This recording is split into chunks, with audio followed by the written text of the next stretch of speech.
Over 27% of people who are wrongfully convicted of a crime are charged on the basis of false confessions. That's a startling statistic, but it's an eye-opener to a harsh reality. Manipulation is a human evil that everyone needs to be able to recognize and stop, or else one day, it's going to cost you your life. Manipulators use different tactics to trick people into different things. Fortunately, if you have the right tools, you can put a stop to it. That's why this video is the perfect guide for you.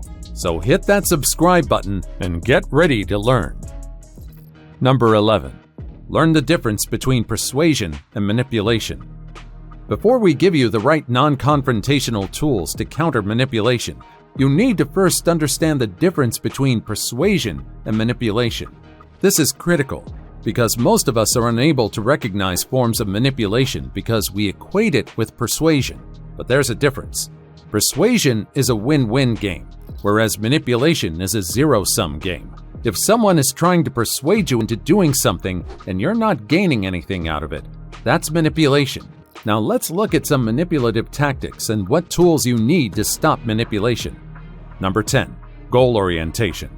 One of the key identifications of manipulation is that the person who is doing it has a specific end goal in mind.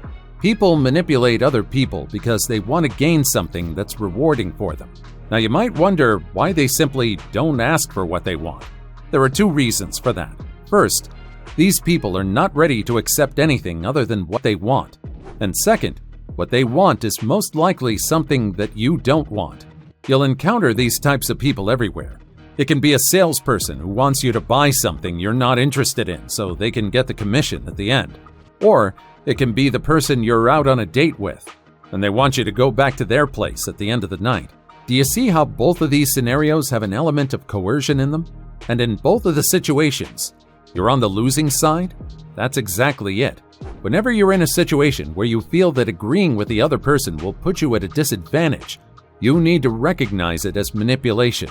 Now, how do you stop this? Number 9. Ask for an alternative.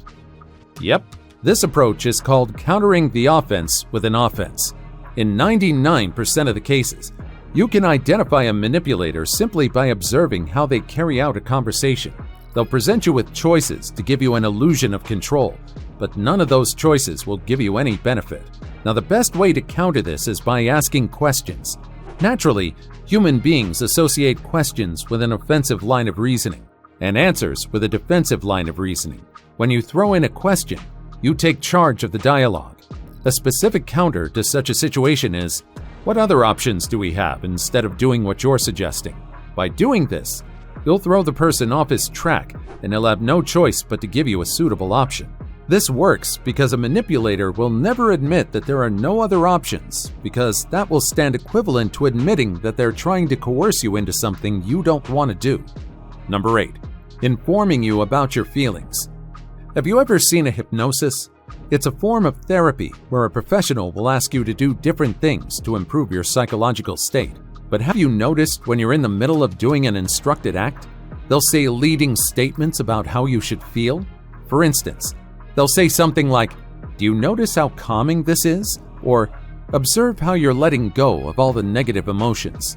This is an important tactic manipulators use. They'll trick your mind into creating sensations that are not there. A manipulator or a gaslighter often says things like, "You're clearly confused about what you want. It's okay, I'll tell you," even when you're not. Or they'll say something along the lines of, "You blacked out and you can't remember correctly." And when they say these things with sufficient confidence, it'll trick your mind into doubting your own reality. It's scary, right? So how do you break this reverse hypnosis trap? There are two ways to do it. Number 7. Question the premise. The first way to stop letting someone lead you into feeling something that you don't think is true is to question their premise. What do we mean by that? Say, for instance, you have a fight with your partner over an issue that you think is reasonable, and they hit you in the face with a statement, "Oh, you're always angry. You don't know what you want." What do you say to that? Instead of getting outraged, you counter them with this question: "Why do you believe that I'm always angry and I don't know what I want?" Do you see what you've done? You've put them in a position where they have to explain and defend their premise of saying what they've said. When you make a manipulator defend their line of reasoning, They realize that they don't have much control over dictating your mental state because you'll call them out on their absurdity. Now, there's a more blunt tactic to stop this kind of manipulation. Number 6. Disagree. We as human beings underestimate the power of saying no. It's a natural tendency that arises from a fear of confrontation. But the best way to put a stop to a manipulator trying to tell you how you're feeling is by simply saying, "No, I disagree with what you're saying. Why does this work?" Think about it. Is it probable to argue with someone over something that's going on inside their head? No, it's not. A manipulator can't argue with you over something that only you know. It's diabolical and absurd.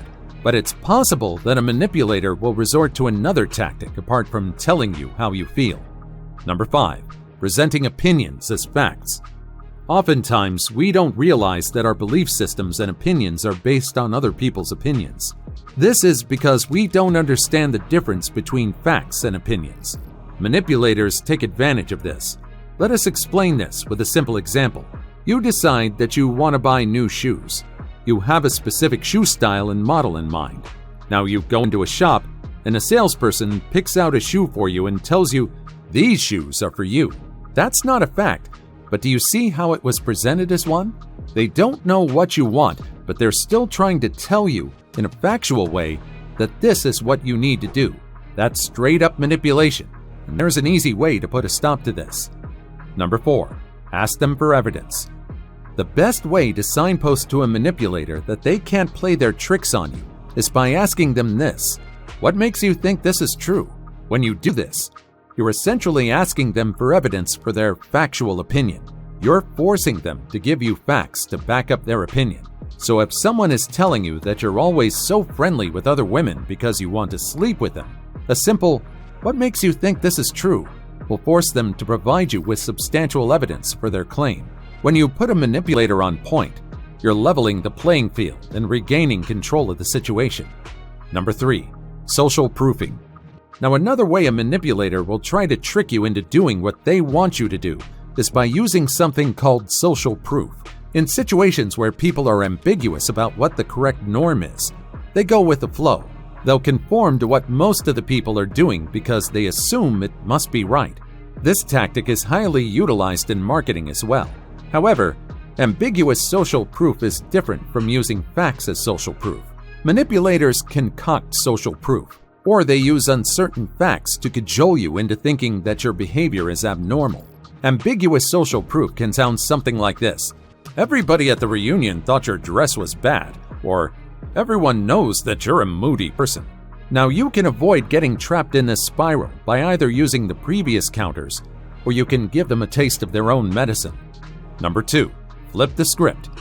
The most efficient way to counter this manipulation tactic is by using ambiguous social proof yourself. You need to flip the script. Whenever someone tries to manipulate you into thinking that their opinion is the opinion of the masses, you present them with a counter-opinion that sounds the same. An example of this is if someone tells you that everybody believes you bring the mood down, you counter them with, "But everybody tells me I'm the life of the party." When you counter ambiguous social proof with ambiguous social proof, you're creating a situation where your word is against their word. The best way to resolve this situation is to invite a third party. Number 1. Inviting a witness. This tool is applicable to any manipulative situation, be it personal, social, or professional. A core aspect of manipulation revolves around the person trying to make you believe something that isn't true. They'll use guilt-tripping, social proof, false factual statements, and a myriad of other ways to support their claims. The most efficient way to put a stop to this is by asking them to confirm their claims through the support of a third person. This is the main reason it's common knowledge to get a lawyer whenever you're arrested. When you put a third person inside your conversation or the room, you're putting the manipulator at risk of embarrassing himself, or you're putting his claim or story at risk of falling apart. As soon as you bring a witness or a lawyer in, you take away the power from the manipulator, and that's a major power move. If you found this video helpful, don't forget to give us a thumbs up and drop your opinions in the comments below. See you next time.